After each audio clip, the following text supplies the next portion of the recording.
നിലവിലെ സാഹചര്യത്തിൽ ഈ യുദ്ധം തുടരുകയാണെങ്കിൽ ഇന്ത്യക്ക് എന്തൊക്കെ പ്രത്യാഘാതങ്ങൾ ഉണ്ടാക്കും? ഇന്ത്യക്ക് മാത്രമല്ല, ലോകത്തിന് മുഴുവൻ വലിയ പ്രത്യാഘാതങ്ങളാണ്. നമുക്ക് ഏറ്റവും പ്രധാനമായിട്ടുള്ളത് ഇന്ത്യക്കാർ ആ ഭാഗത്ത് മിഡിൽ ഈസ്റ്റുമായിട്ട് നമ്മൾക്ക് വളരെ അടുത്ത സഹകരണം അരബ് രാജ്യങ്ങളുമായിട്ട് ആദ്യം, ഇപ്പോൾ ഇസ്രയേലുമായിട്ടും വളരെ നല്ല സഹകരണമുള്ള സമയമാണ്. അപ്പോൾ ഇറാന് നഷ്ടമുണ്ടായാലും ഇസ്രയേലിന് നഷ്ടമുണ്ടായാലും നമുക്ക് പല നഷ്ടങ്ങളും ഉണ്ടാകും. ലക്ഷക്കണക്കിന് ഇന്ത്യക്കാർ പ്രവർത്തിക്കുന്ന സ്ഥലമാണ് മിഡിൽ ഈസ്റ്റ്. ഇപ്പൊ തന്നെ ഇറാനിൽ നിന്നും ഇസ്രായേലിൽ നിന്നും ആളുകൾ തിരിച്ചു കൊണ്ടുവരാൻ നമ്മൾ വളരെയധികം പാടുപെടുകയാണ്. എത്ര പേര് അവിടെ ഉണ്ടെന്നുള്ളത് നമുക്കറിയില്ല. കുറെ പേർക്ക് ഇങ്ങോട്ട് വരണമെന്നില്ല, കാരണം അവർ അതിലൊരു ആശ്വാസവും കാണുന്നില്ല.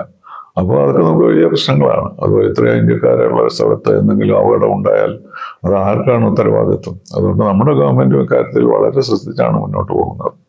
രണ്ടു കൂട്ടരോടും പറഞ്ഞതുപോലെ സമയത്ത് കുവൈറ്റിനെ ആക്രമിച്ച സമയത്തും ഇന്ത്യ അത് തന്നെയാണ് ചെയ്തത്.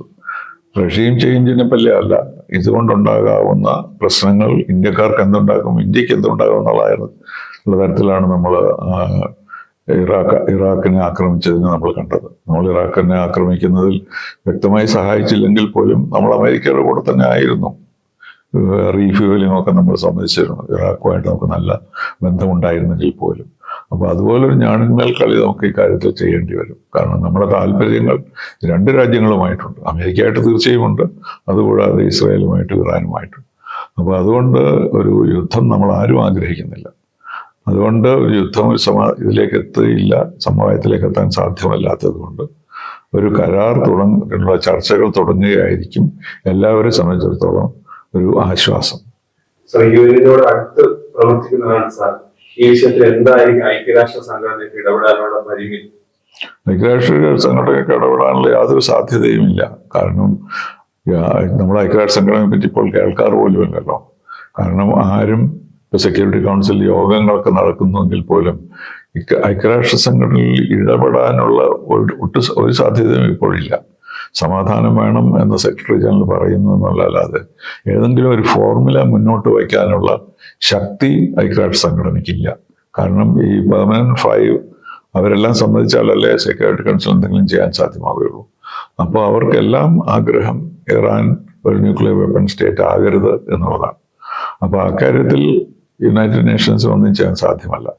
അതുപോലെ മറ്റു പല യുദ്ധങ്ങളും നടക്കുന്നു. COVID-19 മുതൽ ഇങ്ങോട്ടുള്ള പല പല പ്രശ്നങ്ങളും നേരിടാൻ ഐക്യരാഷ്ട്ര സംഘടനയ്ക്ക് കഴിയാത്തത് വീറ്റോ പവറിന് സ്ഥാനം കൊണ്ടാണ്. അപ്പോൾ ഈ 5 രാജ്യങ്ങളും ഒന്നിച്ചു ചേർന്നാൽ മാത്രമേ ഐക്യരാഷ്ട്ര സംഘടനയ്ക്ക് പ്രവർത്തിക്കാൻ കഴിയുകയുള്ളൂ. അതിനുള്ള സാഹചര്യം ഇപ്പോഴില്ല. അതുകൊണ്ടാണ് 2001 തുടങ്ങിയ യുദ്ധങ്ങളെല്ലാം തന്നെ, ടെററിസ്റ്റ് അറ്റാക്ക് 9/11 ആയാലും, അതുപോലെ സാമ്പത്തിക പ്രതിസന്ധി ആയാലും, COVID-19 ആയാലും, അതുപോലെ യുക്രൈൻ റഷ്യ യുദ്ധമായാലും, ഇവയെല്ലാം തുടരുകയാണല്ലോ. അപ്പോൾ അത് ഐക്യരാഷ്ട്ര സംഘടനയ്ക്ക് ഒട്ടും ഇഫക്റ്റ് ഇല്ല. അവർക്ക് താല്പര്യമുണ്ടായിരിക്കാം, അതിന് മാർഗമില്ല എന്നുള്ളത് കൊണ്ടാണ് ഐക്യരാഷ്ട്ര സംഘടനയ്ക്ക് ഇപ്പോൾ ഒരു ശക്തിയും ഒരു റെലവൻസും ഇല്ലാതായിരിക്കുന്നത്. മിഡിൽ ഈസ്റ്റിലെ അറബ് രാജ്യങ്ങളിൽ എന്തായിരിക്കും നിലപാട് സ്വീകരിക്കുക? അറബ് രാജ്യങ്ങൾക്കും ഇറാൻ ഒരു ന്യൂക്ലിയർ വെപ്പൺ സ്റ്റേറ്റ് ആക്കണമെന്ന് ആഗ്രഹമില്ല.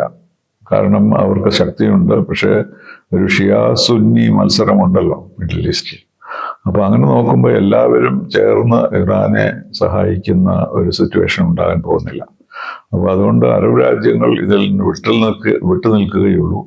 അവർ അമേരിക്കയുടെ ആർഗ്യുമെന്റ് മനസ്സിലാക്കിക്കൊണ്ട് ഇറാന്റെ ആണവ ശക്തി ലിമിറ്റ് ചെയ്യണം എന്നുള്ള ആഗ്രഹമാണ് എല്ലാവർക്കും ഉള്ളത്.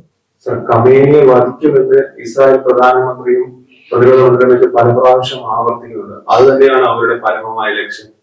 അല്ല, അതിലൊരു ബിറ്റർനെസ് അതിനകത്ത് ഉണ്ടെന്നുള്ളത് തീർച്ചയാണ്. ഇപ്പോഴത്തെ ഇറാൻ അധികാരിയാണ് ഇത്ര വളരെ ശക്തമായി നിൽക്കുന്നതെന്ന് അറിയാവുന്നതുകൊണ്ട്. പക്ഷേ നെതന്യാഹു പറയുകയുണ്ടായല്ലോ, ഞങ്ങൾ റെഷീം ചേഞ്ച് അല്ല ഞങ്ങൾ ആഗ്രഹിക്കുന്നത്, പക്ഷെ ഇതൊന്ന് അവസാനിച്ചേക്കും. അതേസമയം തന്നെ ഖമേനി അദ്ദേഹത്തിന്റെ സക്സസേഴ്സിനെ പ്രഖ്യാപിച്ചു കഴിഞ്ഞു. അദ്ദേഹം വധിക്കപ്പെടുകയാണെങ്കിൽ എന്ത് ചെയ്യണമെന്ന് അദ്ദേഹം തീരുമാനിച്ചു കഴിഞ്ഞിരിക്കുകയാണ്. അപ്പോൾ അങ്ങനെയുള്ള യുദ്ധത്തിൽ കൂടെ ഇത് പരിഹരിക്കാൻ കഴിയുകയില്ല. അപ്പം ഇറാന് അവരുടെ അത്യാവശ്യമുള്ള ഒരു ഡിറ്ററൻസ്, മറ്റുള്ളവർ അവരെ ആക്രമിക്കാതിരിക്കാൻ തക്ക ഒരു ശക്തി നിലനിർത്തുകയും അതുപോലെ അവരെ ആണവ ബോംബ് ഉണ്ടാക്കുകയില്ല എന്ന് ലോകത്തിനോട് പറയുകയും ചെയ്യുന്ന ഒരു സ്ഥിതിവിശേഷമാണ് നമുക്ക് ഐഡിയലായിട്ട് കാണാൻ പോകുന്നത്. ഇല്ലെങ്കിൽ കുറെ നാൾ യുദ്ധം തുടരുകയും അതുകൊണ്ട് ധാരാളം പ്രശ്നങ്ങൾ ഉണ്ടാവുകയും മിഡിൽ ഈസ്റ്റിലുള്ള പാലസ്റ്റൈൻ ഇഷ്യൂ, അതുപോലെയുള്ള ഗാസയിലെ ഇഷ്യൂ, ഇതൊക്കെ കൂടുതൽ പരിഭ്രമജനകമാവുകയും ചെയ്യും.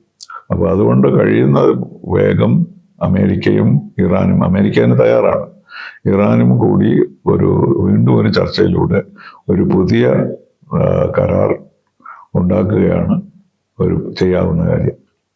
റഷ്യ, ചൈന എന്നീ രാജ്യങ്ങളുടെ നിലപാട് എന്തായിരിക്കും? പ്രത്യേകിച്ച് റഷ്യ അമേരിക്കയ്ക്ക് നേരത്തെ തന്നെ മുന്നറിയിപ്പ് നൽകിയിരുന്നു ഈ ഒരു സാഹചര്യത്തിൽ.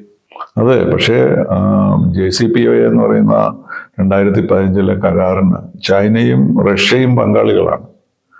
അപ്പോൾ ആ കരാർ മുന്നോട്ട് കൊണ്ടുപോകുക എന്നുള്ളതായിരുന്നു അവരുടെ ആഗ്രഹം. യുദ്ധത്തിലാവണമെന്ന് അവർക്കും ആഗ്രഹമില്ല.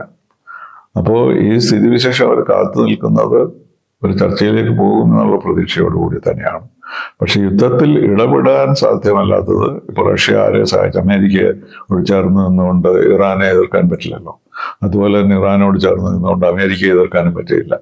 ആ സാധ്യതകൾ വളരെ കുറവാണ്. അപ്പം എത്രമാത്രം ക്രൂരമായി പെരുമാറുന്ന രാഷ്ട്ര നേതാക്കളുണ്ടെങ്കിൽ പോലും അതിനൊക്കെ ഒരു ലിമിറ്റേഷൻ ഉണ്ട്, എന്തൊക്കെ അവർക്ക് ചെയ്യാമെന്ന് കഴിയുന്നത്. ആ ലിമിറ്റേഷൻ മനസ്സിലാക്കിക്കൊണ്ട് മുന്നോട്ട് നീങ്ങുക മാത്രമാണ് ലോക സമാധാനം പുലർത്താൻ സഹായിക്കുക. ഇസ്രായേലിന്റെ പ്രധാനപ്പെട്ട ലക്ഷ്യം ഇറാന്റെ ഇപ്പോഴത്തെ ഇസ്ലാമിക ഭരണകൂടത്തെ അട്ടിമറിച്ച് പുതിയ ഭരണത്തെ കൊണ്ടുവരലായിരിക്കും. അത് അവർ പറയുന്നില്ല അവരുടെ അതാണ് ഉദ്ദേശമെന്ന്. കാരണം ഒരു പുതിയ ഭരണകർത്താവ് വന്നതുകൊണ്ട് ഈ സിറ്റുവേഷൻ മാറണമെന്നില്ലല്ലോ. ഇറാനിന്റെ നയം പണ്ടുള്ള ഇതിലാണ്. ഷാ പോയതിനു ശേഷം ഇറാൻ എല്ലാ കാലത്തും വെസ്റ്റേൺ രാജ്യങ്ങളെ എതിർക്കുന്നു.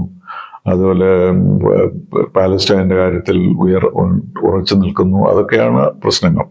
പക്ഷേ അത് പരിഹരിക്കണമെങ്കിൽ ആദ്യം സമാധാനം ഉണ്ടാകണമെങ്കിൽ ഇറാൻ അവരുടെ ന്യൂക്ലിയർ പ്രവർത്തനങ്ങളിൽ നിന്ന് പിൻവാങ്ങണം. ഇത് രണ്ടും നേടിയെടുക്കുക, യുദ്ധം കൊണ്ട് നേടിയെടുക്കാൻ കഴിയുമോ അതോ ചർച്ചയിലൂടെ നേടിയെടുക്കാൻ കഴിയുമോ എന്നുള്ള ഒരു പരീക്ഷണമാണ് ഇപ്പോൾ നടക്കുന്നത്.